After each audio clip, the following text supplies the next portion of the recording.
Something I thought it would be fun to talk about is the way a lot of guitar players approach scales, and in many cases I think they're approaching them wrong. I think the danger is that a scale is an easy thing to teach, it's an easy thing to learn, and it's a very easy way to measure your progress in terms of how many different shapes do you know and how fast can you play them. And certainly in the past I've met a lot of students who started out as great blues players and then became unmusical shredders because they were looking for the wrong solutions within these scale shapes. And I guess the danger is when you learn a new scale and you just play as fast as you can on each string and then move on to the next string, and it's almost like the scale is telling you what to play rather than you owning the scale. And counterintuitively, I think the solution is to slow down. You have to learn the sound of each note. Because every note in any scale you can think of has a unique character, has something special to bring to the harmonic backdrop over which you are playing. And it's a hard thing for guitar players to do. We want to be faster than the other guy, and we are mostly guys, let's be frank. But I think the way I teach people modes now, scales, is probably more conducive to musical end results. So if a blues player comes to me now and they go,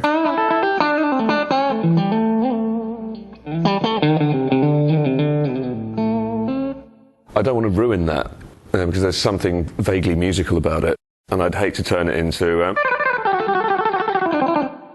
because then there's no music there anymore, there's just the trick. So now I would say, okay, if you want to learn the Dorian mode, keep this stuff. That's good, that's your skeleton.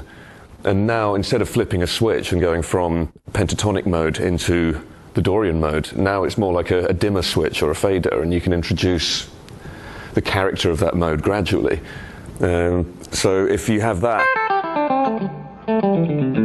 as your template, and then that's 5/7 of the Dorian mode anyway. All you need to make it fully Dorian is to add this note and that note in every octave. And the fun thing about that now is you can be slightly Dorian just by using these as embellishments.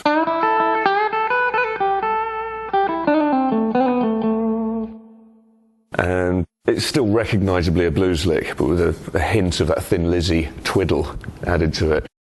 Or you could draw more attention to those notes.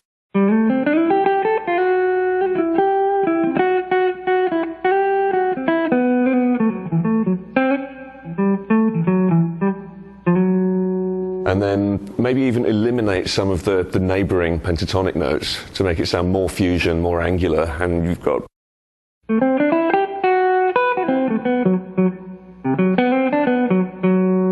And if it gets too weird, you know where the pentatonic shape is, it will save you, it's here. So normal bluesy stuff.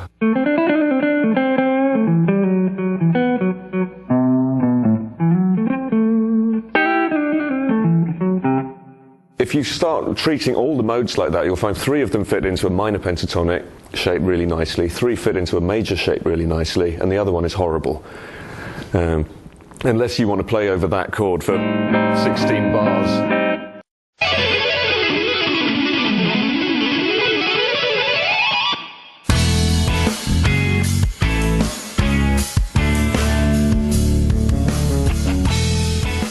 The thing I get asked about quite a lot is how do I use chromatic notes, how do I play outside? And I think one thing that's important to remember, you need to like the sound of chromatic playing and outside playing before you try and do it. You can't just do it because some other guy on the internet told you you're inadequate for not being able to do it. And the other thing to bear in mind is if you know the blues scale, you've probably used some chromatic notes in the most musical way possible without realizing that that's what you were doing. If you look at the minor pentatonic scale, and then you look at what we call the blues scale, which has this extra note, it's kind of the worst note in the world. If you land on that, you're hurting people. Really, really jarring note. And yet most of us know blues licks where we can use it in context. So it's an ornament to add a certain funkiness to the fifth or indeed the fourth. It's not meant to be a melodic note in its own right. It's meant to add a certain feel to the more correct sounding notes that live either side of it. If you can do that, then in theory you know everything you need to know to use any one of the 12 notes at any point over any chord, so long as you use it responsibly. And I think the main things are to play it safe. If you follow every chromatic, jarring sounding note with another good note that's not too far away from it melodically, if you can just step up a semitone and magically you're playing a note that's in the chord, that suddenly justifies the shocking note you played a millisecond ago. And the other thing that makes you sound even more confident is if you can arrange the notes in such a way that the good note lands in a more important part of the beat. And these are things you can't be too conscious of these things when you play. But if you're listening to what you do, then trial and error, along with trying to feel responsible for the notes you play, should result in that same end product. The chromatic notes going where they're most welcome, and the more melodic notes falling in the stronger places within the pulse of the music. So there are a few ways you could approach this. You might look at the pentatonic scale and fill in the gaps. Or something like that makes sense because you've got all these chromatic notes in a row, but the highest one and the lowest one are right, so the listener will forgive any anomalies they hear in between.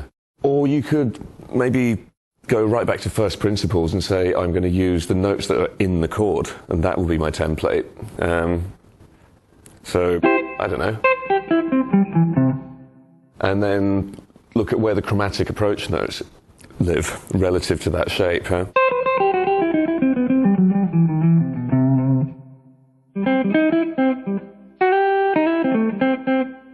And something like that, there are some horrendously wrong notes in there, but because they're jutted right up against a chord tone, you're immune from criticism up to a point. And that seems to be how that works, or my personal favourite. It's the idea of the chord tones being the skeleton, and then you flesh it out with chromatic approach notes. And when people talk about playing outside, I think that's the same thing, but you zoom out, you look at the same concept from further away. So instead of one wrong note leading up to a right note, it's a wrong key for a while leading into a right key. Same principles apply. If you can get lost but then somehow land on your feet without the melody jumping too far, and with the first nice note happening somewhere important within the pulse of the music, you sound cool rather than wrong. I find it interesting that you can use every single one of the notes in the chromatic scale, and the listener will still know what chord you're implying.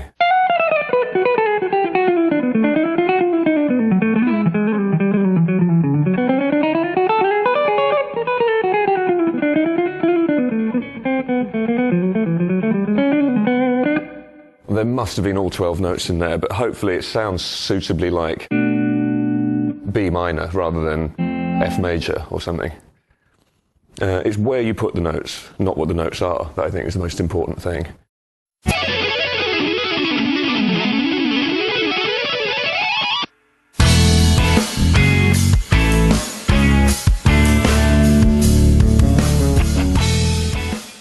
So for our next adventure, I'd like to talk about a popular arpeggio I played on one of my songs, a wonderful slippery thing, and I can never play it, especially with you watching me, but it's this, that kind of idea. I know a lot of people prefer to do their arpeggios with the sweep picking thing, and that kind of sound, and for me it's a little bit too abrasive and percussive, and maybe because I've listened to so many sax players, I like an arpeggio to sound as fluid and liquid and bubbly as possible without too much of that. So I've kind of worked out a system that works for me, and you can apply it to a variety of arpeggios. And the basic concept is to ask yourself, how many different notes are there in this arpeggio? and then you try and play all of them once on one string. So fill up a space just slightly less than an octave with all the notes that are available. So if I were to play the humble minor arpeggio, there's only 3 notes, so I'll play those, and then I've used up that string. If I try to play any more notes, I'm cheating. And then the idea is to use that same shape on different strings. You might consider it cheating. I think of it as the way piano players approach arpeggios. A lot of times they'll memorize a simple kind of 1 octave shape, and then they'll just hop effortlessly up to the next octave as many times as they need. So if you listen to the insane kind of 20 octave Art Tatum arpeggios, I think there must be some logic like that. It's one basic shape repeating. So that's a simple example of it. Now, if you're not used to playing like this, the big challenges are, number 1, hammering with your index finger. Generally, this is nature's capo, and all it does for most of its life is just stay there, barred. And this is maybe a little bit weird if you don't do it, but you get used to it pretty quickly. And so you might just check that that comes out. And then, when you move on to the next string, the logical thing is to hop onto the D string and move up 2 frets, and then all the notes are the same. Your shape still works. But it's probably worth slowing down at that point. I find if there's a note that's likely to throw you, it's a really good idea just to stop after you've played that note, and then you make it a feature. You're kind of looking forward to the note that's most likely to trip you up. And your goal is just to hide the join, so that just sounds like 4 notes on one string. Once you can do that, that's not any harder. And obviously the arpeggio still isn't big enough. We want more. So you can either hop onto the B string and go up another 3 frets, or, which I like to do, go back to the top E string, and back to where you were. So now you've got one shape working pretty hard for you. You've got every note between there and there. You're not repeating any, you're not skipping any.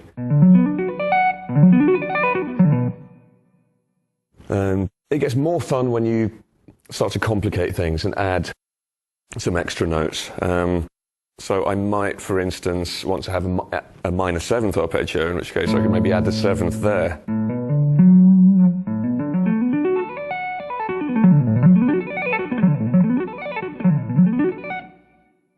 Exactly the same idea, except this time this hand is doing a bit more work, kind of stretchy. Elbow down, wrist straight, thumb down. If you need the neck of the guitar up here by your nose, so be it. All that matters is that it sounds good. So exactly the same principle, or I could do it for a major 7th arpeggio, or I could go for something like this. It's kind of an unusual arpeggio that you don't hear every day, but it's no harder for your hand to execute than the humble minor 7th arpeggio. For any of these, all you really need is the shape on one string, and then the shifting protocol is the same. So for B major 7th, so it's there, there, there, there, and then the same thing here.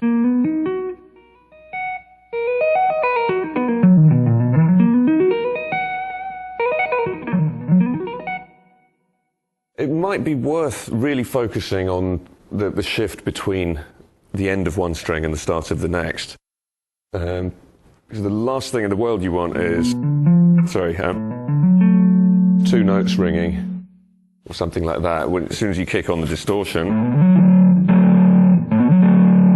it's an ungainly sound. It spoils the whole monophonic appeal of a lick like this. You might even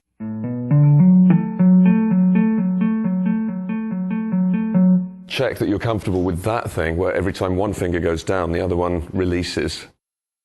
I think the main thing that throws people when they're descending in pitch is this kind of assumption that you can do the hammer-on backwards. And like if hitting the string really hard gives you a note, then removing your finger really hard should give you another note, and it doesn't. I think when you're coming down, your tapping hand has to act like a pick. You can test that just by having all the fingers lined up and then tell yourself you want to hear the 10th fret on the E string and see if you can get a really loud, convincing note. I'm deliberately doing this with a clean sound, even though it's harder.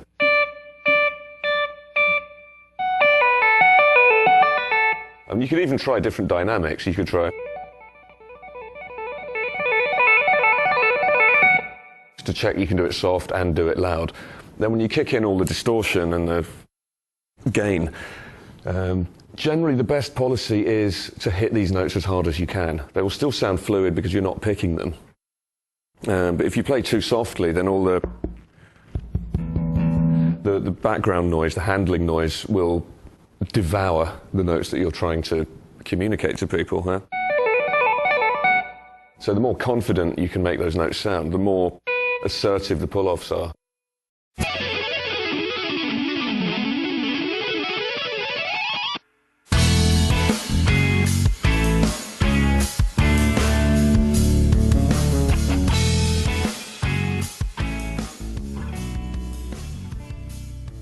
This time round, I'd like to show you some stuff based on the bridge section, or the chorus section, if you will, from a tune called Sevens on my Erotic Cakes album.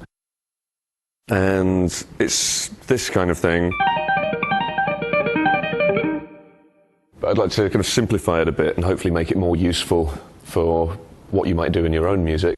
The genesis of that lick was trying to find a new way to play a major 7th arpeggio. And I started out by looking at it 2 notes per string. I guess with E flat major 7, so I'd start there.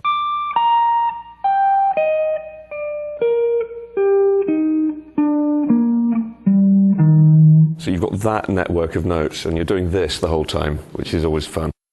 And then I figured it might be interesting to split that up. So for each string, my tapping hand is doing the higher note and the regular fretting hand is doing the lower note. So that then gave me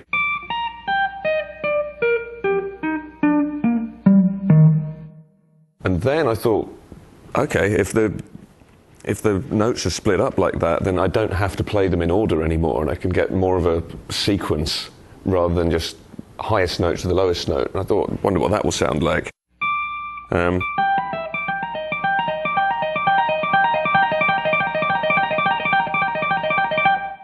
And you don't really get that sound any other way. Every note is on a fresh string. So if you experiment with how long the fingertips spend on their allotted note, you can get a really staccato sound or more of a solid. So one of the main things is to make sure you're hammering as hard as possible, especially with this rubbish finger, which is God's little joke at our expense. 3.5 fingers on each hand, but the more confidently you can hit those, the better this stuff will sound. So I'm using, because I'm weird, I've got the pick tucked away in the index finger the whole time, because I never know when there might be an emergency and I might need to pick a note, so it's just there. So I'm using the 2nd and 4th fingers on that hand, and indeed on this hand. Now I have the string damper there, but often I forget to put it on. So just to keep the noise to a minimum, I'm using index finger just as a blank. It's just resting lightly on those strings. And I'm just hammering again with the 4th finger and the 2nd finger. So that's the basic shape there. You might want to check that you can do that.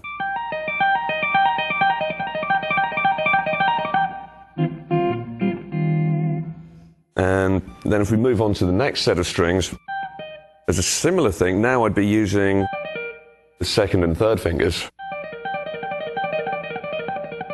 So exactly the same idea, but now the notes are that. It's a 4th interval instead of a 5th with each hand. And then you can move down to here. For some reason, I now use the second and third fingers on this hand. I think so that I can remember my bearings, and if I have to go back to the top string, I don't have to readjust too much. The wrist position hasn't changed too drastically. And with this hand, it's still the fourth finger and the second finger, purely for anti-noise reasons. So we've now got a whole arpeggio that looks like that. You could continue, it gets a bit hairy there, because you've got two fingers on the same fret tapping different strings. And it's a bit of a tap dance there. You have to hammer this note and then get it right out of the way when this finger comes on, otherwise they'll collide with each other. And generally a finger is fatter than the distance between two strings, so it will end in tears if you're not careful. But you can see how the pattern would repeat until you run out of strings. Now, before I turn that into the actual lick from sevens, which is not important because that already exists, that's mine. You need to come up with yours. It's interesting to have a look at all the different stuff you can do just by moving one hand up or down. Because you're just playing two notes of the arpeggio in terms of musical formula with this hand, and the other two notes with this hand. So I've got the root and the fifth there, and then the third and the seventh there. So I could move this hand down a fret, and it's a minor seventh now, or I could move it up and get this suspended sound.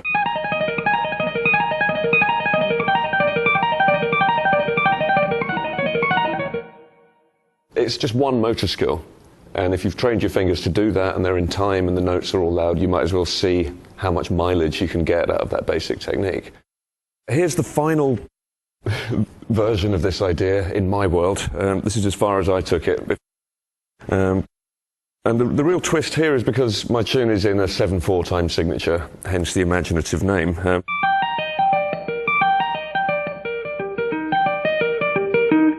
It kind of starts going down and then it reverses back on itself a little bit and then continues going back down. So it's the highest pair of strings, then the middle, then the highest again, then the middle, then the lowest, then the middle, and then the lowest again.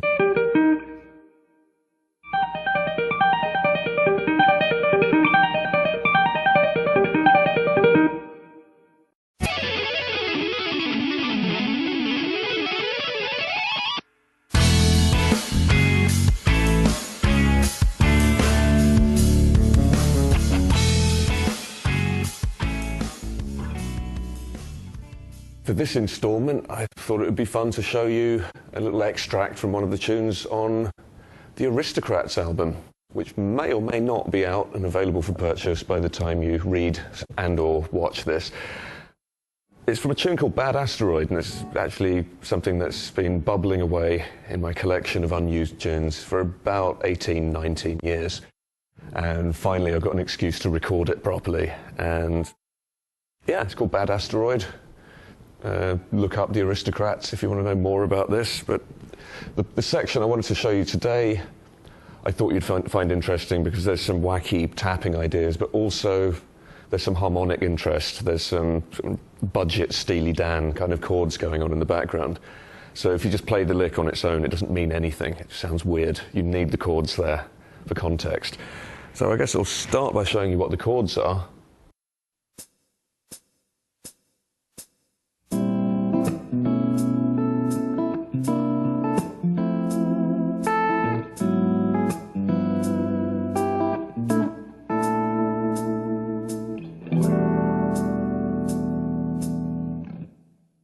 Okay, so here are the chords.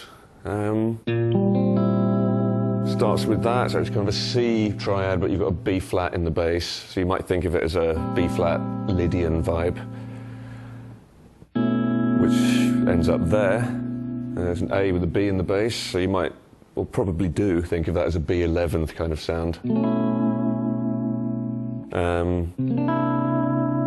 And that's kind of fun. Every finger moves up one fret apart from the one on the B string. And I guess now it's a nice dominant ninth in the key of C. and then something like that. It's essentially an F major 7. Sometimes I'll add that major 9 sound in there. So a lot of these feel like keyboard chords. So you've got a triad and then you've got the wrong bass note. So I guess it's a C with an F in the bass. And then this, A flat Steely Dan chord. Call it what you will. I seriously don't care what that chord is called. But it's that one. Going to G13, make sure you're not playing the A string there, that will kill it. And then let's go to B flat major 7, a bit of a sharp 11 in there for flavouring. And then back to a nice moody E minor chord of some kind. So.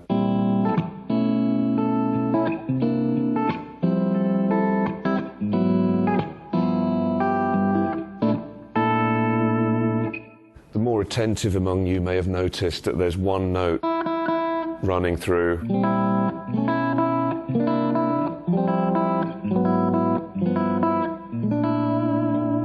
And that seems like a good trick for making sure weird, random sounding chord progressions do kind of make sense. If there's just one pedal that runs throughout the whole thing, it sounds more like you intended to put the chords in that order, hopefully.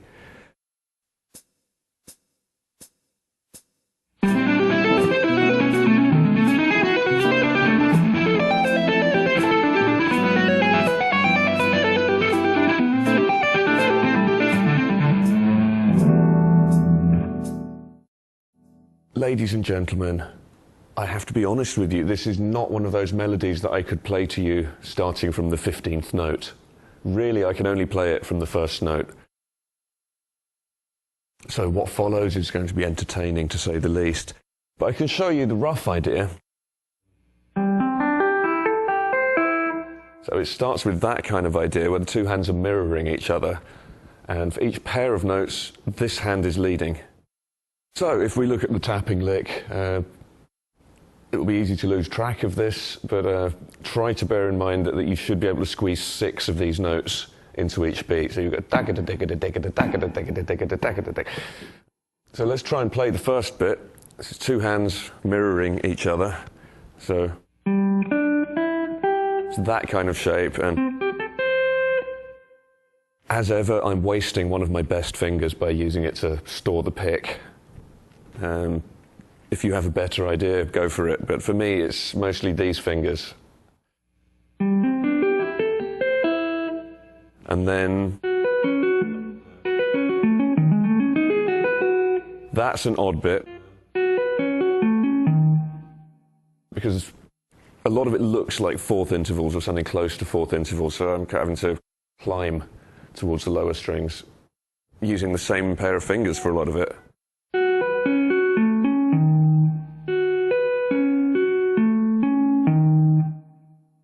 So, and then this,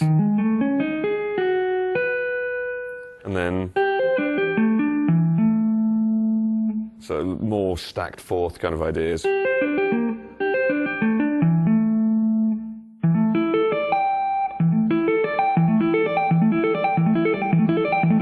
You might like that on its own, it's quite intervallic and amusing.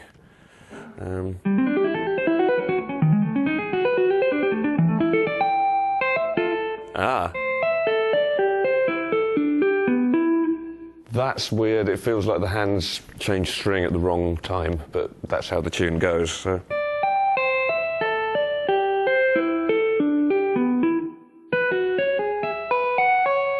That's more mirroring. That's simple enough, that bit.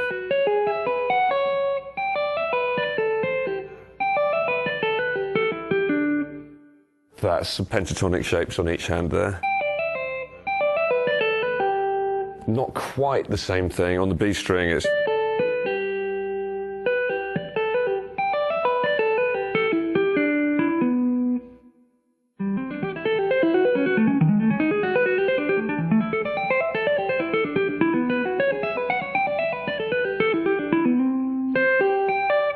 and then a big pile of fourths and fifths at the end.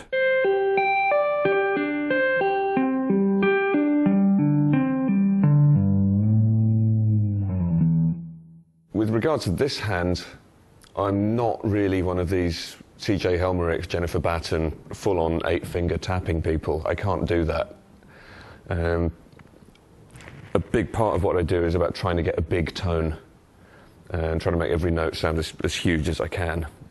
And what seems to work with my hand is if I use 2 fingers at any given time. And the 2 pairings which keep cropping up are the middle and ring fingers together, or the middle and little fingers together. And those 2 pairs seem to work really well.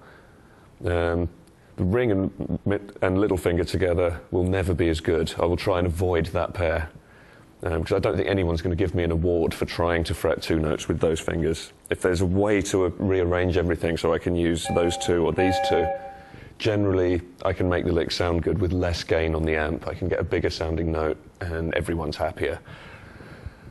But it's definitely important to try and get as much force as you can into each one of those fingers and get them feeling as independent as possible.